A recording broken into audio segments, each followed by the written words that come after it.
mi interés es de que también cuando el video quede, que no quede por fuera porque pues desafortunadamente debo recortar el video para publicarlo y pues voy a tener dificultad con eso. Entonces, Sí, eh, gracias. para resumir un poco, les estaba mencionando de la admiración que tenemos nosotros por las cosas que los hombres hacen, y usualmente lo que hacemos nosotros es admirar esa creación, que en el caso mío que me hizo llamar la atención fue ver un avión tan pesado, cómo podría volar. Y se nos olvida que realmente quien merece el elogio y que se le exalte su labor es la persona que ha creado o que ha diseñado eso que estamos admirando. Entonces, que asimismo el autor de Hebreos en el capítulo 3 desde el versículo 1 hasta el versículo 6 que ya los leímos, es lo que él quiere resaltar. Cuando él empieza entonces hablando en el primer versículo, compara a Jesús, compara a Cristo y dice que él es nuestro sumo sacerdote y también es nuestro apóstol de la fe. Y la mención que hacía yo era que el autor de Hebreos quiere resaltar a Jesús como sumo sacerdote porque él utiliza muchos términos y trae a colación lo que sucedió en el Antiguo Testamento y hace como un contraste con el Nuevo Testamento, con la vida de Cristo, para enseñarnos que realmente Cristo es ese Mesías prometido que se estaba esperando y que se anunció por los profetas en el Antiguo Testamento.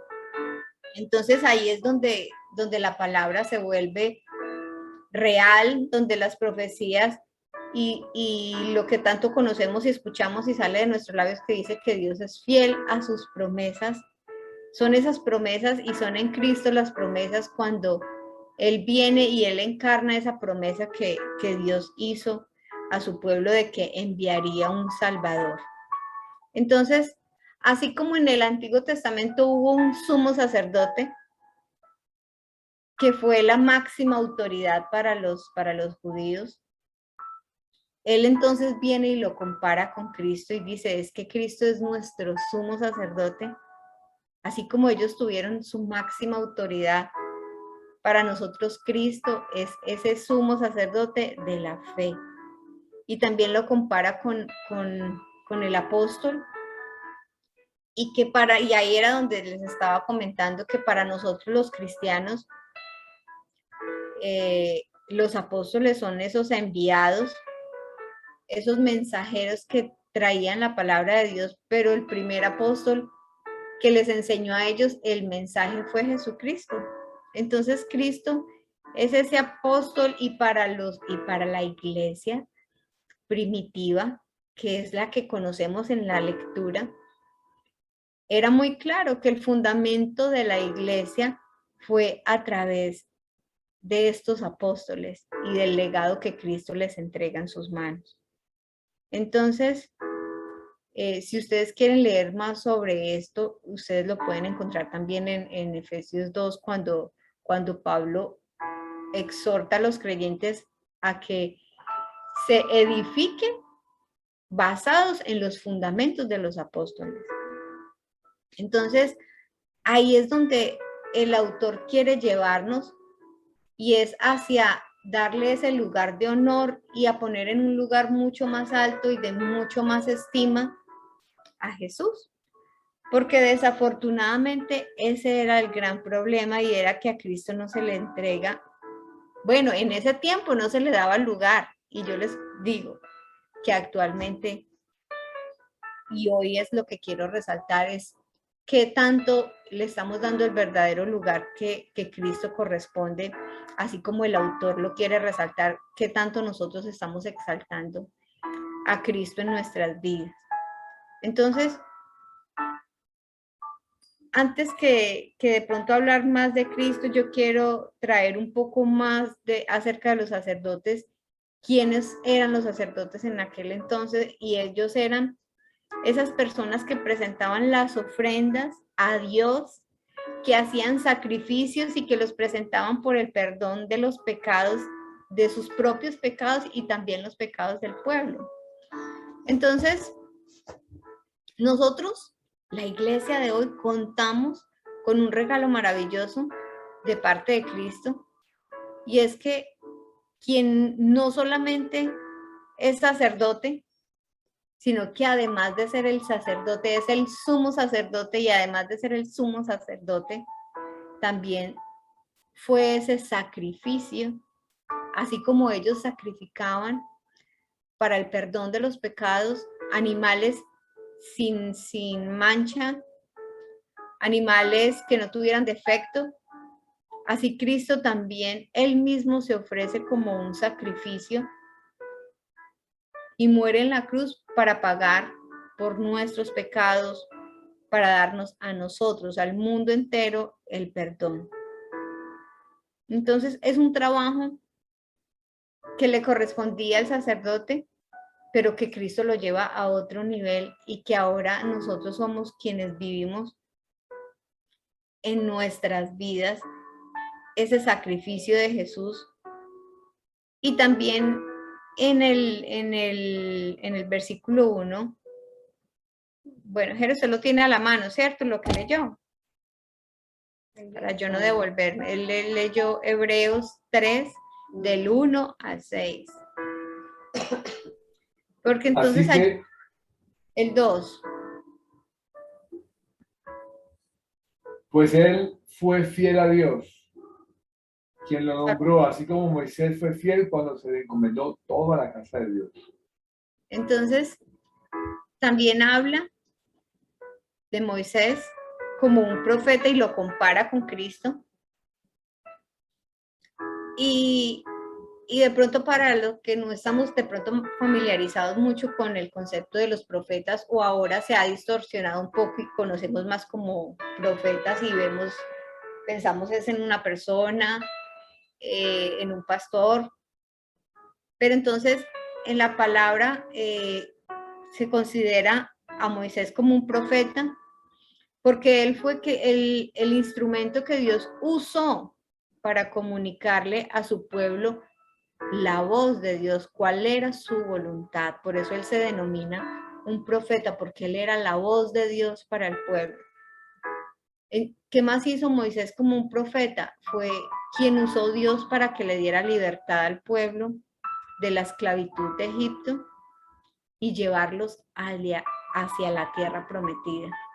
Entonces, la tradición judía tiene en muy alta estima a Moisés, a lo que hizo Moisés, y está escrito en la palabra. Dice que no se ha levantado un profeta, está escrito que no se había levantado un profeta como Moisés, pero esa era la promesa, de que un día se iba a levantar un profeta que fuera mucho más grande que él, y se estaba refiriendo a Cristo. Entonces, Moisés es ese estándar que tenían ellos en lo alto, y él apela al más alto concepto como el sumo sacerdote, como Moisés, y luego les dice en el versículo 3, y dice, porque él, hablando de Cristo, ha sido considerado digno de más gloria que Moisés. Entonces el primero lo que hace es llevarlos a ellos a que miren lo más alto que tienen, el más alto concepto, y cuando ellos lo ven, como nosotros de pronto muchas veces hoy en día tenemos nuestros ojos puestos en los hombres, en lo que estamos viendo, en lo que nos rodea, pero ahora este escritor, obviamente, como lo sabemos todo, inspirado por el Espíritu Santo, los lleva a que ellos mediten en que había algo que estaba por encima de lo que ellos habían pensado o de lo que ellos habían aprendido, y era que Cristo estaba por encima. Dice, había sido considerado digno de más gloria que Moisés. Entonces, él cataloga o nombra, menciona a Cristo como el apóstol de nuestra fe, como ese sumo sacerdote, porque él trajo ese mensaje y compara a Cristo con un apóstol porque él fue quien trajo el mensaje y como sacerdote fue quien se puso en la brecha y como cordero sin mancha, quien ofreció la vida para quitarnos a nosotros el pecado y libertarnos, así como Moisés libertó al pueblo de Israel de la esclavitud. Entonces Cristo a nosotros nos ha libertado de la esclavitud y por sus llagas dice la palabra que nosotros hemos sido sanados. Es decir, que usted y que yo estábamos presos un día, porque dice la palabra que si Él nos liberta es porque quiere decir que un día estuvimos presos. Entonces dice la palabra que nosotros hemos estado presos en nuestros pecados y que no éramos aceptados delante de Dios. Entonces es algo que debe llevarnos a meditar y que las personas normalmente sienten que no son aceptados delante de Dios, por lo tanto acuden a sus buenas obras y normalmente es lo que una persona siempre contesta, dice, usted tiene a Dios, dice, pues yo creo que yo hago cosas buenas, entonces es lo que las personas siempre están pensando que es por las obras que hacen que pueden llegar delante de Dios. Y no nos hemos dado cuenta que realmente es Cristo, nuestro sumo sacerdote, quien lo hizo posible por medio de su obra en la cruz. Es por medio de Cristo, de ese sacrificio, que Él se pone también en la brecha como sacerdote y que su sangre es la que a nosotros nos da la entrada para que podamos llegar delante de la presencia de Dios. Y el autor entonces hace como de pronto una exhortación que yo también quiero hacer el llamado hoy a todos nosotros, incluso para mí misma, y es hasta cuándo nosotros vamos a poner o a darle el lugar en nuestras vidas que Cristo realmente le corresponde. Todavía no lo hemos puesto en el lugar de sumo sacerdote, de apóstol, de quien se puso en la brecha y por quien nosotros podemos estar delante de Dios. Cristo es Dios encarnado, que como apóstol vino a anunciar, porque esa es la labor, el apóstol es el enviado de Dios, el que anuncia. Entonces él como ese apóstol viene a gritarle a los hombres de que ahora pueden ser libres. Pero aún nosotros nos seguimos perdiendo en medio del camino cuando no escuchamos su palabra y no estamos estimando ni poniendo en el lugar que se merece ese anuncio que hizo Jesús. Y es que Él ya pagó para que nosotros seamos perdonados. Aún no hemos recibido el perdón porque aún no hemos creído ni le hemos dado el lugar que Él se merece. Entonces, sino que nosotros le hemos dado ese lugar de honor a otras cosas y hemos quitado a Cristo del lugar que le pertenece. Y no solamente Él tiene ese lugar de honor, sino que Él es tan maravilloso y tan bueno que a usted y a mí nos ha dado un lugar especial junto con Él. Yo quiero que Gerardo nos pueda compartir, nos lea qué dice Primera de Pedro en el capítulo 2, en el versículo 5, en el 5. Dice la palabra que no solamente Él es ese sumo sacerdote, sino que Él a nosotros nos ha hecho también sumos sacerdotes. Nos ha hecho un pueblo de sacerdotes, de reyes, y nos ha dado un lugar especial, pero que a veces nosotros no estamos utilizando. ¿Qué dice Gerardo? Amén. Y ustedes son las piedras vivas con las cuales Dios edifica su templo espiritual. Además, son sacerdotes santos por la mediación de Jesucristo. Ustedes ofrecen sacrificios espirituales que agradan a Dios. Amén. Entonces, Él nos da un nombre y nos da un lugar de honor para que nosotros también, así como Él, podamos también ofrecer sacrificios que sean agradables delante de Dios. O sea, gracias a que Él lo hizo, es que hace posible que nosotros también nos podamos poner en la brecha y ofrecer como sacrificio que nuestra propia vida delante de Dios. Entonces, ahora que Gerardo estaba leyendo en Hebreos, en el capítulo 3, el autor habla muchísimo de la fidelidad de Cristo. No sé si ustedes recuerdan el versículo porque no quiero devolverme. Tal vez si Gera lo encuentra y no lo quiere compartir. Si no, yo sigo adelante. ¿Cuál versículo? Cuando habla de la fidelidad de Cristo. En Hebreos. Sí, En entonces, Hebreos, sí, habla de la fidelidad de Cristo a la casa de Dios. estamos en Hebreos 13. Hebreos. Cuando entonces el autor habla de esa fidelidad de Cristo a la casa de Dios, ¿quién será la casa de Dios? Hebreos 3:2. Y ahí mismo él lo dice, él mismo lo contesta. ¿Quién es esa casa de Dios? ¿Qué dice Gera? Pues él fue fiel a Dios, quien lo nombró, así como Moisés fue fiel cuando se le encomendó toda la casa de Dios. Pero Jesús merece mucha más gloria que Moisés, así como el que construye una casa merece más elogio que la casa misma. Amén. Hasta Pues ahí. cada Ahí, casa mira. tiene un constructor. Ahí. Gera. Bueno, Solamente era la de la fidelidad. Entonces, esa casa de Dios a la que Cristo fue fiel es a nosotros mismos, porque Él cumplió con esa misión de presentarnos justos delante del Padre a través de su sangre. Y este enlace de la fidelidad une lo más importante, porque así como Cristo fue fiel a su llamado, nosotros también estamos llamados a ser fiel a Él, a ser fieles a ese llamado. En el versículo 6 de Hebreos, 3, dice, pero Cristo fue fiel como hijo sobre la casa de Dios. Dice, cuya casa somos nosotros.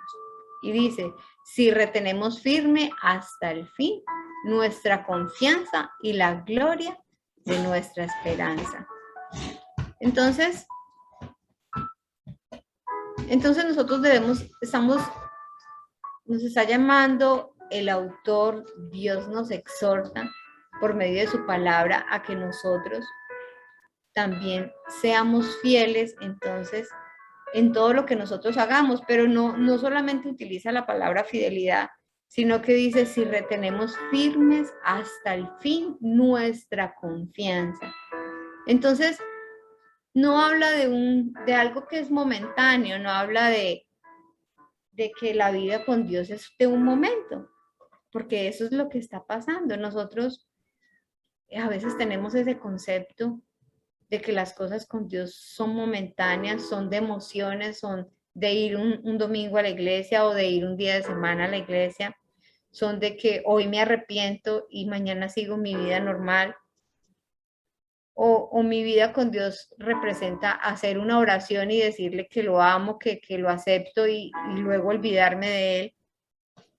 Cuando nuestro modelo, que es Cristo de fidelidad, es un modelo de una vida diaria en amor, en intimidad con Dios. Y dice la palabra en el versículo 6, dice, hasta el fin. Entonces, así como Cristo fue fiel hasta el fin, por medio de Cristo y por el poder del Espíritu, del Espíritu Santo en nuestras vidas, es que para nosotros es posible que esa obra se haga en nosotros, porque no es por la fuerza que usted y yo tengamos para no pecar, no es por la fuerza de las cosas buenas que podamos hacer y por lo obedientes que seamos en la palabra, porque finalmente nos vamos a dar cuenta que si lo hacemos en nuestras fuerzas o con nuestras capacidades, vamos a terminar nuevamente pecando, nuevamente viviendo esa vida antigua que teníamos. Pero cuando nosotros dejamos que ese sacrificio de Jesús nos acerque a Dios, cuando nosotros reconocemos que es por medio de Cristo que nosotros hoy podemos estar acá, recibimos como regalo el poder del Espíritu Santo en nuestras vidas, y una vida de santidad es el reflejo de que usted y que yo somos personas sinceras, que realmente tenemos el Espíritu de Él en nuestras vidas. Entonces, lo que hace posible la obra de Dios y lo que hace visible, evidente, de que usted y yo realmente estamos caminando en santidad, de que tenemos a Cristo en el corazón, es que el fruto del Espíritu es visible en nuestras vidas. Y también habla la palabra y compara, hace como un contraste entre la fidelidad que tuvo Cristo con la casa de Dios que somos nosotros, y habla de la fidelidad de Moisés hacia la casa de Israel, y lo compara porque él quiere poner, nos quiere mostrar esa estima en que el pueblo tenía a Moisés y era el lugar que le habían puesto. Nos exhorta entonces a pensar que la casa, y habla, y lo que empecé diciendo, nosotros exaltamos una obra como un avión, como un computador, pero nos olvidamos y le quitamos de pronto el honor a la persona que realmente lo hizo. Y así entonces este autor dice, ustedes así han exaltado a Moisés, pero se han olvidado que realmente el autor, el quien hizo la casa, es quien se merece el honor. Y dice, ¿quién más? Vamos a buscar el versículo, Jera. Me voy a devolver para leerlo. Dice,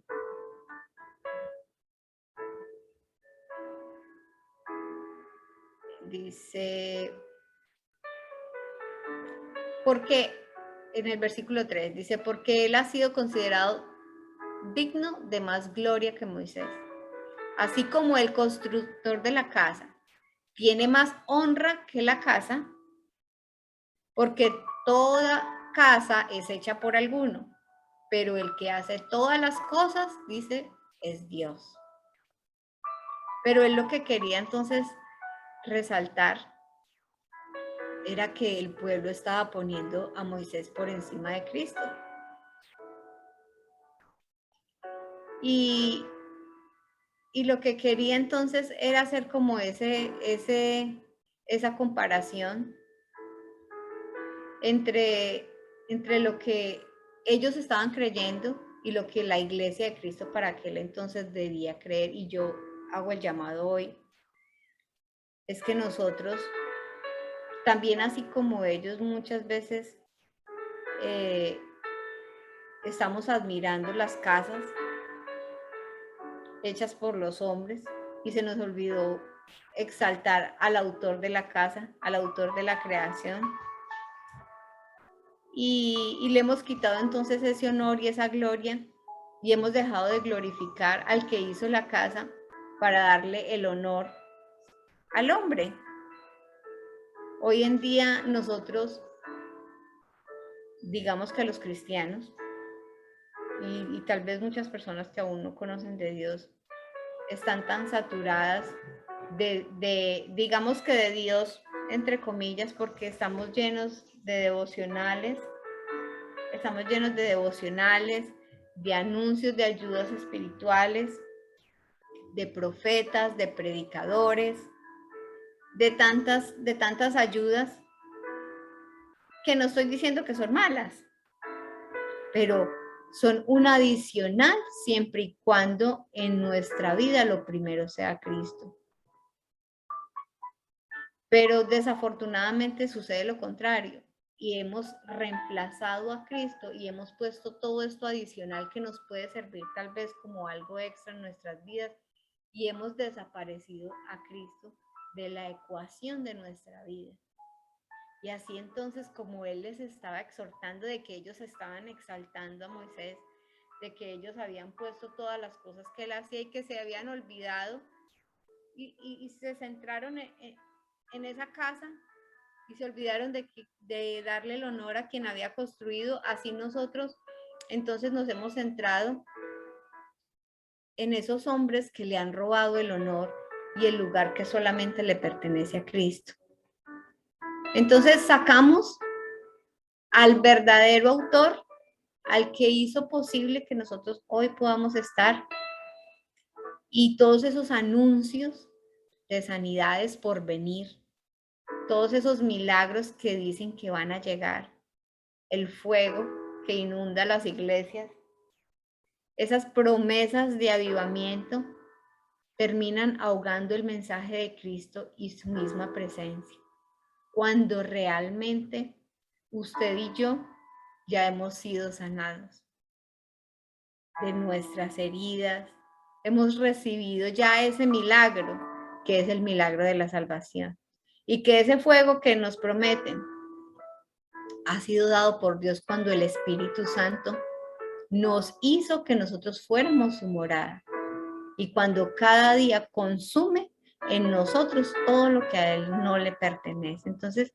siempre y cuando usted y yo le permitamos que Él trabaje en nuestras vidas y le demos el lugar que Él se merece, entonces hasta ese momento nosotros vamos a darle, así como la palabra hoy nos exhorta, a que volvamos otra vez y que pongamos a Cristo en el lugar de honor por encima de todas las cosas que nosotros tenemos. Porque a veces pensamos que nos estamos acercando a Dios porque hacemos cosas que son espirituales, entre comillas, y realmente todo lo que nosotros estamos haciendo nos está alejando del autor de la vida, del autor del sacrificio, de nuestro sumo sacerdote y de nuestro apóstol